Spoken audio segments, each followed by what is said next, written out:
The black SUV flipped twice before slamming onto its side, glass exploding like 1,000 tiny stars across the rain-soaked highway. Flames licked at the engine, traffic froze, people screamed, and in the chaos of twisting metal and smoke, one man ran toward the fire while everyone else stepped back. If you believe in kindness, in second chances, and in the quiet heroes who walk among us, take a moment right now to like this video, share it with someone who still believes in good people, comment where you're watching from, and subscribe to the channel. Stories like this deserve to be heard. It was just past 9 p.m. on a stormy Thursday outside of downtown Chicago. The rain had turned the interstate into a mirror of blurred headlights and panic. Nathan Carter had just finished his second shift delivering medical supplies to a small clinic on the south side. His hands were sore, his back ached, and his mind was already at home with his 8-year-old daughter, Ava, who was probably waiting by the window for him to return. Nathan wasn't a stranger to exhaustion. 3 years earlier, his wife had passed away after a long illness, leaving him alone to raise their daughter in a modest 2-bedroom apartment in Aurora, Illinois. Since then, life had been a relentless cycle of work, homework, packed lunches, and quiet nights, where he pretended not to feel the weight of grief pressing against his chest. Every dollar mattered. Every minute counted. There was no room for mistakes. So when he saw the SUV hydroplane ahead of him, he reacted without thinking. The vehicle swerved violently, smashing into the guardrail before flipping across 2 lanes. Cars screeched to a halt. A truck driver jumped out, shouting for someone to call 911. Smoke began pouring from beneath the hood. Nathan's heart pounded, but something deeper than fear pushed him forward. He pulled his van to the shoulder, grabbed the small emergency toolkit he kept behind his seat, and ran. The SUV's driver's side door was crushed against the asphalt. Through the cracked windshield, he saw a woman slumped over the steering wheel, blood trickling down her forehead. The air smelled of gasoline. Flames were beginning to spark near the engine block. People yelled at him to stay back. Someone shouted that it could explode. But Nathan thought of Ava. He thought of what he would pray someone would do if she were trapped in there one day. He crawled through the shattered passenger side window, ignoring the way glass sliced into his palms. The interior was suffocating with smoke.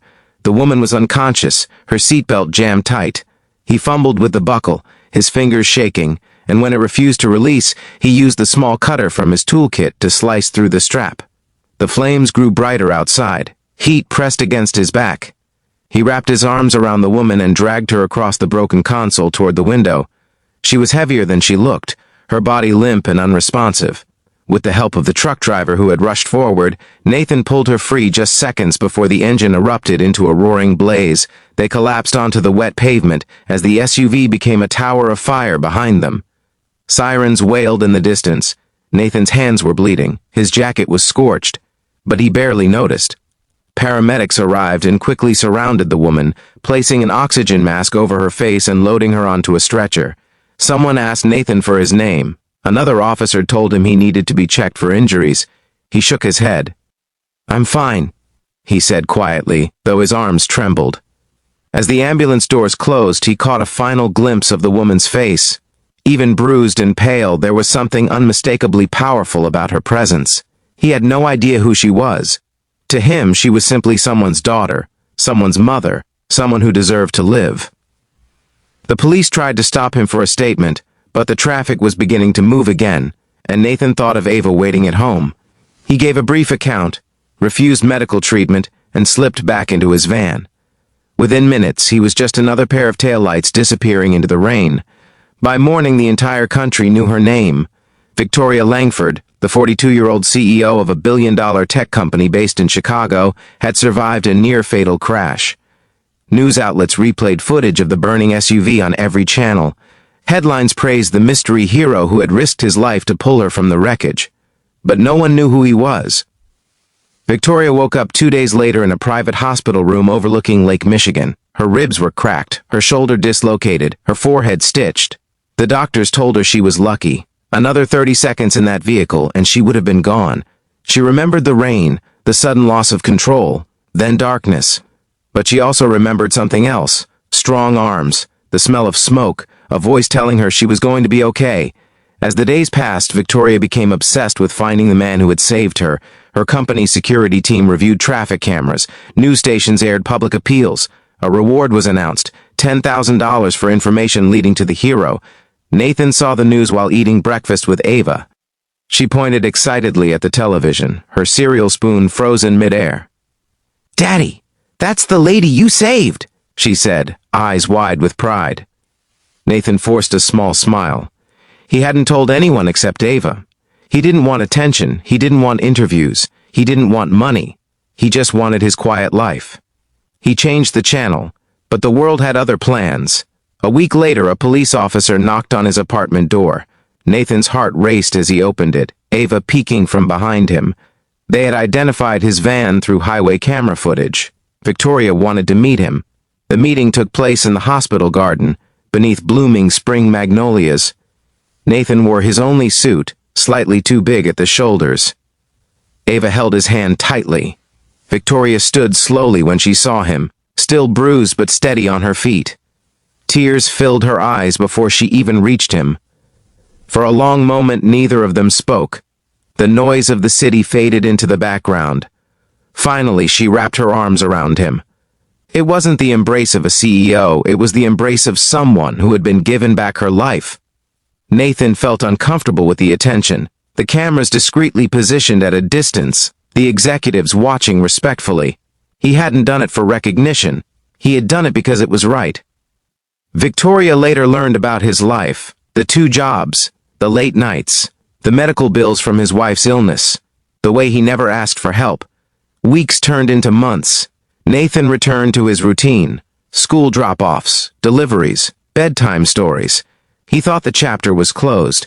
Then one afternoon, he received a call from Victoria's office. She wasn't offering him money, she was offering him something else, a position. Victoria had been restructuring her company's community outreach division, focusing on emergency response technology and safety innovations. She believed someone like Nathan, someone who acted without hesitation, understood real-world courage better than any executive. At first he refused. He didn't have a college degree, he didn't belong in boardrooms. But Victoria insisted that leadership wasn't about titles, it was about character. The job came with stability, health insurance, flexible hours. For the first time in years, Nathan allowed himself to imagine a future that wasn't defined by survival. He accepted. The transition wasn't easy. He stumbled through presentations. He doubted himself constantly. Some executives questioned Victoria's decision. But Nathan worked harder than anyone in the building. He studied at night after Ava fell asleep. He asked questions, he listened. And slowly, people began to respect him. 1 year after the crash, Victoria invited Nathan and Ava to stand beside her at a company event, launching a new vehicle safety initiative inspired by that stormy night. The crowd applauded as she publicly thanked him again. But when the lights dimmed and attention shifted to the stage, Nathan quietly stepped away. He didn't crave the spotlight. He slipped into the back of the ballroom, watching Ava laugh with Victoria near the front. Pride swelled in his chest, not for himself, but for the example he had set for his daughter. He had shown her that real strength isn't loud. It doesn't demand recognition. It runs toward the fire when everyone else runs away. Before this story ends, I want to ask you something special.